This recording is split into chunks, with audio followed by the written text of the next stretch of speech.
Today I've got 4 tips for you for navigating what seems to be a pretty tricky Pokemon card market at the moment. The market is way up, which is fantastic news. We'd rather it be way up than way down. But in terms of investing, everything seems so damn expensive at the moment. So here's 4 things that I suggest to do in this more challenging, very high, very inflated Pokemon card market. If you're new to the channel, my name's Michael /PokeOz. I talk all things Pokemon card investing. So if you want to join up, that would be fantastic. Subscribe to the channel, tune in for more videos. It is much, much appreciated, all of you guys and girls that have been watching for a while. Done a massive number on myself, so hopefully things can get better. No exciting stories to come with this, but let's jump straight into it, hey? One thing I've noticed is there's a lot of new investors / collectors coming into the hobby. And I think the reason for that is because people feel, once again, there's money to be made.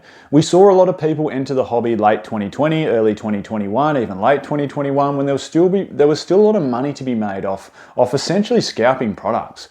And look, that brings a lot of new people into the hobby, and that seems to be happening now. And I'm not calling everyone new into the hobby a scalper, certainly not. There are some people that have entered the hobby because of that reason, but if you've generally entered the hobby because you want to get into the investing side, this is probably more a video for you. If you're also an experienced investor and been doing it for a while, hey, these tips, it's always good to refresh yourself. So let's jump into tip number 1.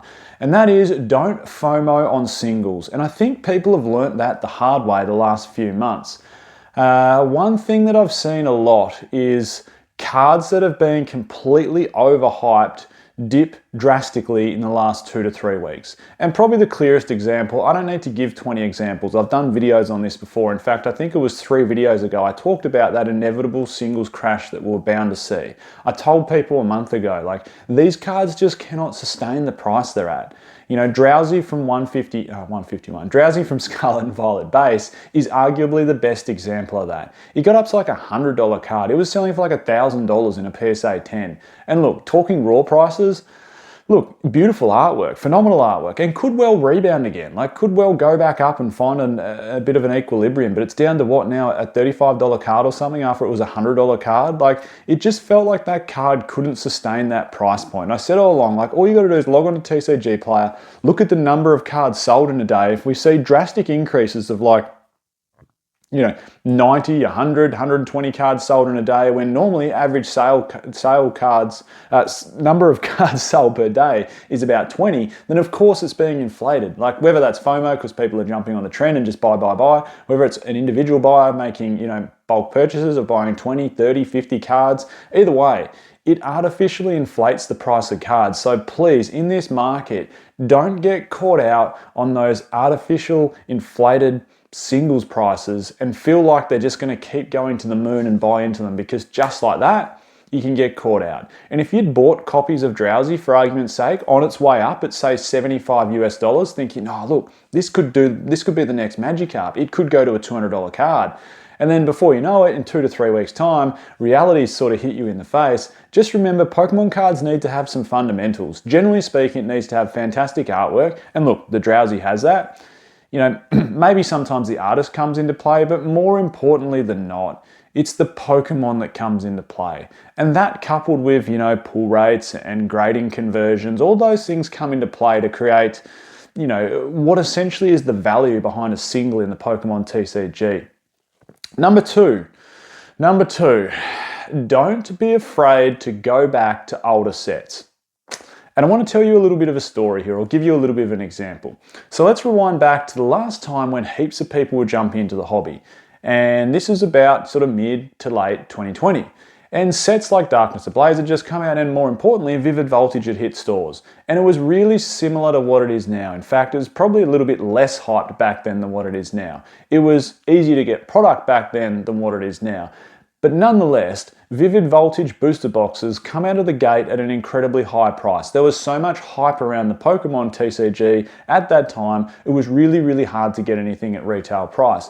And you had to pay, and I'm talking Australian dollars, like, $220 to $240 Australian dollars for a booster box. To give you some perspective, that's probably about 150 to 160 US. Now look, there's plenty of cases where, of course, you could get them cheaper, because we know they got reprinted and they dropped drastically. But at launch, that was sort of what you had to pay. It was red hot. It was hard to get your hands on it. And to give you a bit more perspective, Fusion Strike, which we can see the difference between how Fusion Strike booster boxes are performing and Vivid Voltage booster boxes are performing, Fusion Strike, a little over a year later, was essentially, in Australia, you could get them for like 155 Australian dollars, which is like 95 US, a little over a year later. Because why? The hype had just died down a little bit, and it didn't take long. It took 12 months, 9 months, 15 months, somewhere around that year mark for hype to die down. So what I'm getting at is, at the moment, booster boxes are incredibly inflated. And unless you can buy them, and this is going to be point number 3, unless you can buy them at retail price, does it feel like the best investment? So my point is, don't be afraid to go back to some older sets. And this is the example I wanted to tell you. So at the time, Vivid Voltage around that, 230 Australian dollars a booster box, or about 150 US a booster box. You could buy Unified Minds, for argument's sake, or Unbroken Bonds for a similar price than what you'd be paying for, say, Astral Radiance or a Silver Tempest booster box right now in this market. It was the older era. Okay, just like Vivid Voltage to Sun and Moon, just like Scarlet and Violet to, say, Silver Tempest or Astral Radiance now. It was the older era, so Sun and Moon era. Prices had started to go up because they were getting a little bit more scarce. They were out of rotation, a little bit harder to find.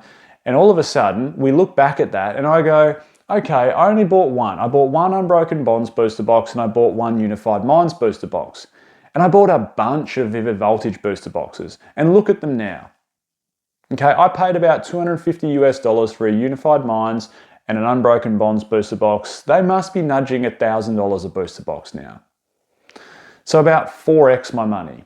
In comparison, those Vivid Voltage booster boxes that I paid 150 for, which arguably was a bit overpriced just because there was so much hype around the market, are worth what, 180 now? Not even that, 200, I don't know, 200 I haven't even checked. Like I know they're climbing up, they're finally getting some love, and we're finally seeing a little bit of steep increase to sets like Darkness Ablaze and Vivid Voltage. But still, my point is, the price difference or the return on investment that I made out of an older set, out of rotation, was way bigger than what I made out of the modern overhyped set, which was well and truly still in the reprint window and did cop multiple reprints.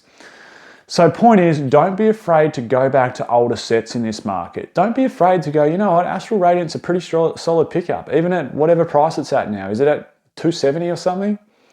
Silver Tempest, solid pickup at 260 or 270, and if you can get it cheaper and do a deal with someone, even better.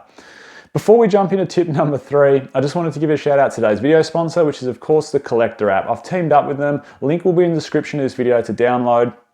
You can check me out on the home screen of the Collector app, down in the content creators section. Collector is the one-stop app to add in your whole singles collection and sealed collection. It's great for investors like myself, and most likely you guys and girls that are watching, because you can track every product that you got in your inventory. It'll give you total gains, total percentage growth, total value. It's so good. And if you want to join up as a pro user, there are some awesome giveaways for every month. And this month we've got the Munch screen promos in PSA 10 going up.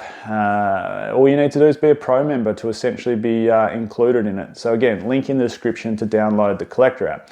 Tip number 3, and this is a very basic one, but I just feel in this market, and personally, I got caught out a little bit with that example I gave you before with sets like Darkness Ablaze and Vivid Voltage, and I'm not comparing those to Prismatic Evolutions and even Journey Together. They're so much stronger sets with so much better artwork now.